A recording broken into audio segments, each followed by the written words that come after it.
आखिर वो कौन है जो शंकराचार्य से शंकराचार्य होने का सबूत मांग रहा है?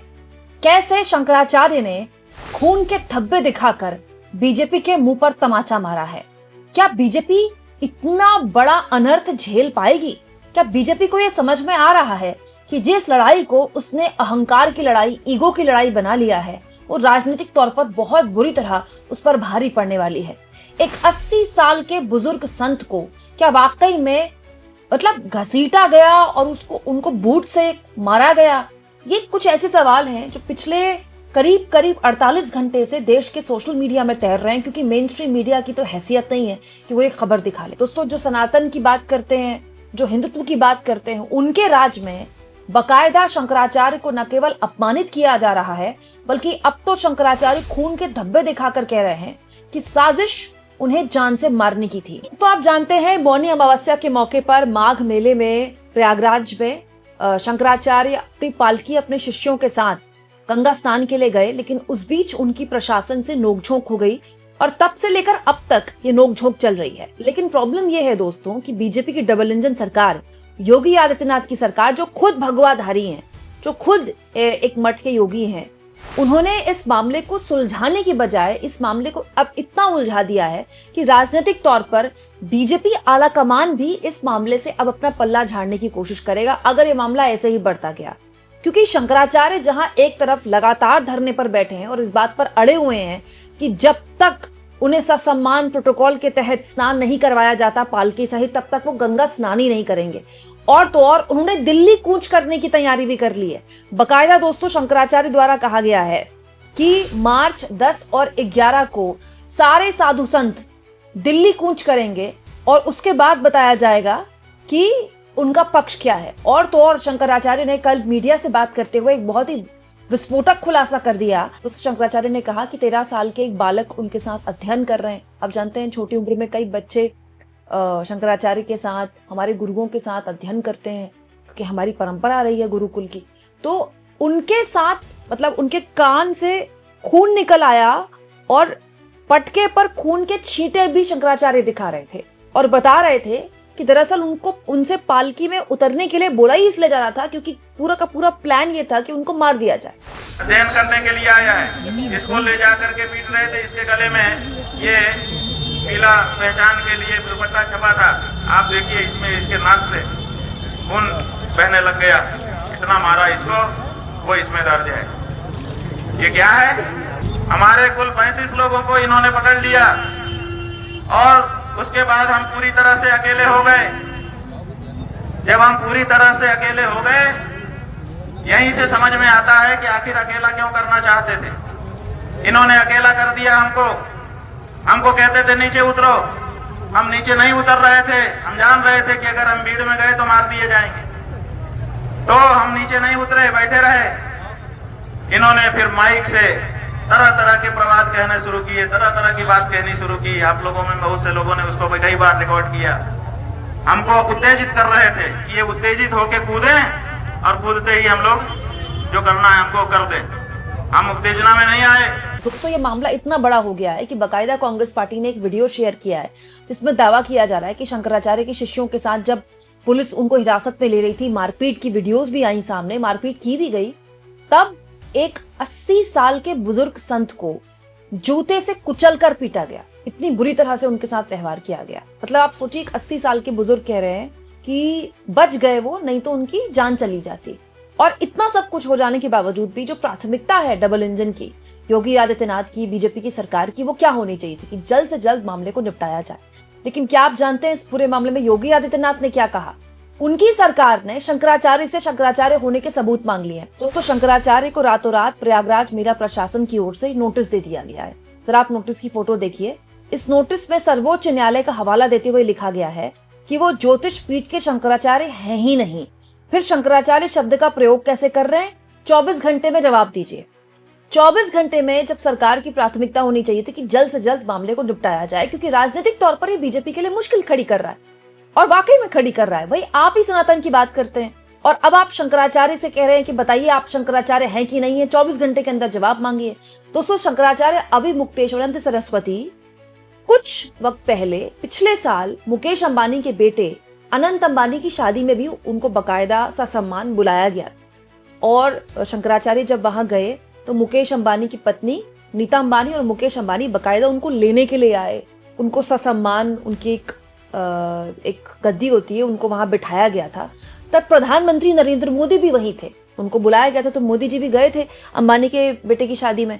तो मोदी जी ने बकायदा शंकराचार्य के आगे हाथ जोड़े थे, प्रणाम किया था उनको, और शंकराचार्य अविमुक्तेश्वरानंद सरस्वती ने अपने कंठ से एक माला निकालकर मोदी जी को आशीर्वाद के तौर पर पहनाई थी। अब सोचिए, आज वही डबल इंजन की सरकार उन्हीं शंकराचार्य से, जिनके आगे मोदी जी हाथ जोड़कर नमन कर रहे हैं और वो मोदी जी को आशीर्वाद दे रहे हैं, उनसे सबूत मांग रहे हैं कि बताइए कि आप शंकराचार्य शब्द का इस्तेमाल क्यों करते हैं, आप तो शंकराचार्य हैं ही नहीं। और किसका हवाला दे रहे हैं? सुप्रीम कोर्ट का हवाला दे रहे हैं। आस्था और धर्म कांड के कामों में आप सुप्रीम कोर्ट को ला रहे हैं। इससे आप प्रशासनिक तौर पर हेडलाइन बना सकते हैं, जो कि आप बना लेंगे क्योंकि मीडिया आपकी जेब में है। लेकिन जो कट्टर हिंदुत्व समर्थक है ना बीजेपी के, वो भी किसी भी हाल में ये सब बर्दाश्त नहीं करेंगे कि शंकराचार्य को आप धरने पर बैठने पर मजबूर कर रहे हैं। आज सुबह की तस्वीर देखिए, आज भी शंकराचार्य वहीं पर धरने पर बैठे हुए हैं। अब दोस्तों हुआ क्या कि इसको लेकर डीएम और स्थानीय पुलिस द्वारा बाकायदा एक पूरी प्रेस कॉन्फ्रेंस की गई, और प्रेस कॉन्फ्रेंस में बताया गया कि हमने शंकराचार्य को गंगा स्नान से नहीं रोका है, पालकी में जाने से रोका है। जबकि शंकराचार्य आरोप लगा रहे हैं कि जानबूझकर उनको पहले उनके शिष्यों को हिरासत में लिया गया और उनकी पालकी को दूर ले जाया गया। प्लान यही था कि उनको मरवा दिया जाए, शंकराचार्य ये कह रहे हैं। दूसरा दोस्तों, प्रशासन द्वारा प्रेस कॉन्फ्रेंस में ये भी कहा गया कि कोई प्रोटोकॉल के तहत गंगा स्नान करवाया जाए शंकराचार्य का, ऐसा तो कोई नियम नहीं है। तो इस पर शंकराचार्य ने कह दिया कि भाई गंगा स्नान तो कोई भी कर सकता है। अब गंगा स्नान करने के लिए किसी की बपौती है क्या? गंगा जी में किसी की रजिस्ट्री हो गई है क्या? कौन सी कंपनी है जिन्होंने गंगा जी पर रजिस्ट्री करवा ली है? इसको लेकर मतलब शंकराचार्य ने खूब कल अटैकिंग मोड में सरकार को घेरा। न केवल स्थानीय प्रशासन पर शंकराचार्य आरोप लगा रहे हैं, बल्कि वो ये लगातार कह रहे हैं कि क्योंकि वो इस सरकार की, योगी सरकार की आलोचना करते रहे हैं। पूर्व में उन्होंने जब बनारस में कॉरिडोर बना, वाराणसी में काशी विश्वनाथ कॉरिडोर, तब मंदिर तोड़े गए, उसका विरोध किया था। उसके बाद दोस्तों प्रयागराज में जो महाकुंभ हुआ था, वहां भगदड़ मची थी, लोगों की जान गई थी, उसका विरोध किया था। इसीलिए ये सरकार उनसे खुन्नस खाए बैठी हुई है और उसी खुन्नस का जवाब ये सरकार निकाल रही है। और जहां तक बात है दोस्तों अविमुक्तेश्वरानंद सरस्वती जी की, तो मैं आपको एक बात बता दूं, अविमुक्तेश्वरानंद सरस्वती धार्मिक मामलों को लेकर हर सरकार के आलोचक रहे।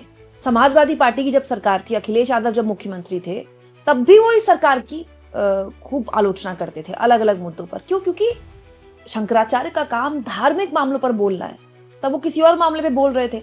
आज जैसे शंकराचार्य अविमुक्तेश्वरानंद गौ हत्या के मुद्दे पर बहुत मुखरता से बोलते हैं कि भाई भारत में गौ हत्या पर बैन होना चाहिए, इतने बड़े बड़े बूचड़खाने कैसे चल रहे हैं। इसके अलावा दोस्तों शंकराचार्य से अखिलेश यादव ने भी फोन पर बात की और कहा कि हम आपसे मिलने भी आएंगे। तो पॉलिटिक्स तो इस मामले में हो ही रही है कि कांग्रेस पार्टी ने भी कल प्रेस कॉन्फ्रेंस करते हुए कह दिया कि ये राम को लाने की बात कर रहे थे, जिनसे शंकराचार्य का सम्मान तक नहीं किया जा रहा है। शंकराचार्य ने भी कल यही बात बोली दोस्तों कि जितने बड़े बड़े कथावाचक हो गए हैं वो सब सरकार के एक तरह से सिक्योरिटी पे हैं, सरकार की बातें करते हैं, तो इसीलिए उनको तो बड़ा वीआईपी ट्रीटमेंट मिलता है। और ऐसे लोग हैं भी दोस्तों जो बीजेपी के कार्यक्रमों में शामिल होते हैं, बीजेपी के नेताओं के बच्चों की शादियों में शामिल होते हैं। मुझे आपको बताने की जरूरत नहीं है, ऐसे बहुत से कथावाचक हैं। तो बाकायदा पंडित धीरेन्द्र शास्त्री को तो हाथ पकड़कर मोदी जी कार्यक्रम में लेकर आए थे, उनको अपना छोटा भाई तक कह दिया था। तो आप सोचिए, ये तो सच्चाई है कि ऐसे बहुत से लोग कथावाचक हाल के सालों में बहुत पॉपुलर हुए, भारत की मीडिया ने भी उनको खुद प्रमोट किया। लेकिन शंकराचार्य कह रहे हैं कि क्यों वो लोग जो सरकार की जियाजूरी करते हैं, वो लोग जो सरकार से सिक्योरिटी लिए हुए हैं, उनकी तो पूछ हो रही है, लेकिन वो जो धर्म की बात करते हैं, धर्मपरायण बात करते हैं, उनकी हालत ऐसी कर दी गई है। और ये स्थिति ऐसी है दोस्तों, ये किसी भी हाल में योगी आदित्यनाथ की सरकार के लिए ठीक नहीं है। दिक्कत दोस्तों ये योगी आदित्यनाथ की सरकार के साथ बहुत लंबे टाइम से है।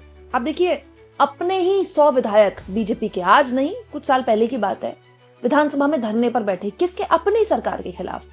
2024 के लोकसभा चुनाव में जो यूपी में इतनी शर्मनाक हार का सामना करना पड़ा, बीजेपी की आंतरिक रिपोर्ट कहती है कि 100 विधायकों ने पार्टी विरोधी गतिविधियां की, पार्टी को हराने का काम किया। योगी आदित्यनाथ कम से कम 50 विधायक नहीं खड़ा कर सकते कि ये विधायक मेरे समर्थन में है। सारे विधायक योगी आदित्यनाथ के प्रशासन से नाराज हैं। केंद्र और योगी की क्या इक्वेशन है मुझे आपको बताने की जरूरत नहीं है, तो योगी आदित्यनाथ की एक पॉलिटिक्स है, कट्टर हिंदुत्व की पॉलिटिक्स, ठीक है, बटेंगे तो कटेंगे वाली पॉलिटिक्स, बुलडोजर पॉलिटिक्स। लेकिन राजनीति जब आप करते हैं तो आपको पार्टी पॉलिटिक्स भी करनी होती है, आपको लोगों को अपने साथ चलना होता है, उनको टीम बनानी होती है। आज योगी आदित्यनाथ अगर खड़े हो जाएं तो क्या उनके 100 विधायक उनके पीछे खड़े होंगे? ये योगी आदित्यनाथ को अपने आप से पूछना चाहिए कि वो राजनीतिक तौर पर चीजों को हैंडल करने में उनका प्रशासन शासन कितना फेलियर साबित हो रहा है। ऐसे माहौल में जब शंकराचार्य को अपमानित करने का आरोप विपक्ष लगा रहा है योगी आदित्यनाथ की सरकार पर, सोचिए उनका प्रशासन उनको नोटिस थमा रहा है कि बताइए आपको शंकराचार्य क्यों कहा जाए, आप तो शंकराचार्य है ही नहीं। ये किसको नुकसान पहुंचाएगा लॉन्ग टर्म? आपको क्या लगता है दोस्तों, ये कैसा मामला है? क्योंकि शंकराचार्य ने कह दिया है कि वो मार्च में अब दिल्ली कूच करेंगे, तो दिल्ली सरकार के लिए मुश्किल बनेगा, ये केंद्र की मोदी सरकार के लिए मुश्किल बनेगा। तो हर लिहाज से क्या योगी आदित्यनाथ की सरकार ने एक ऐसी मुसीबत खड़ी कर ली है जो आने वाले वक्त में केंद्र की मोदी सरकार के लिए भी खड़ी करेगी? क्योंकि पूछने वाले यही पूछ रहे हैं ना, ये हिंदू राष्ट्र ऐसे बनाएंगे जहां शंकराचार्य को ऐसे अपमानित किया जा रहा है? आपको क्या लगता है दोस्तों? कमेंट बॉक्स में जरूर लिखें और जितना हो सके चैनल को शेयर भी करें और सब्सक्राइब।